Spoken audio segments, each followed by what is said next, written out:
ఈరోజు హాలీవుడ్ నటుడు Robert Downey junior పుట్టినరోజు. అతని సినిమాలు ప్రపంచవ్యాప్తంగా $14 బిలియన్లు అంటే సుమారు 1,20,000 కోట్లకు పైగా వసూలు చేశాయి. అతను అత్యధిక వసూళ్లు చేసిన నటులలో ఒకరిగా నిలిచాడు.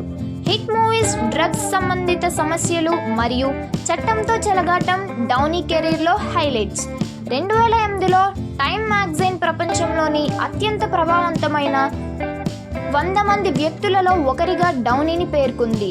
2013 నుండి 2015 వరకు అతను హాలీవుడ్లో అత్యధిక పారితోషికం తీసుకునే నటుడిగా ఫోర్బ్స్ జాబితాలో నిలిచాడు. చాప్లిన్ సినిమాలో చార్లీ చాప్లిన్ పాత్రలో డౌనీ బఫ్టా అవార్డును అందుకున్నాడు. అతను black comedy kiss kiss bang bang, thriller cinema Zodiac మరియు యాక్షన్ కామెడీ ట్రాపిక్ థండర్లో నటించాడు.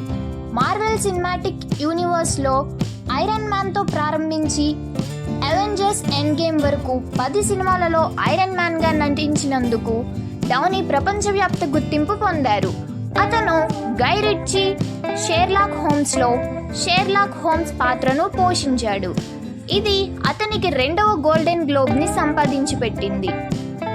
ఓపెన్ హైమర్ సినిమాలో లూయిస్ స్ట్రాస్ పాత్రలో తన నటనకు Oscar award, golden globe award మరియు బఫ్టా అవార్డును గెలుచుకున్నాడు.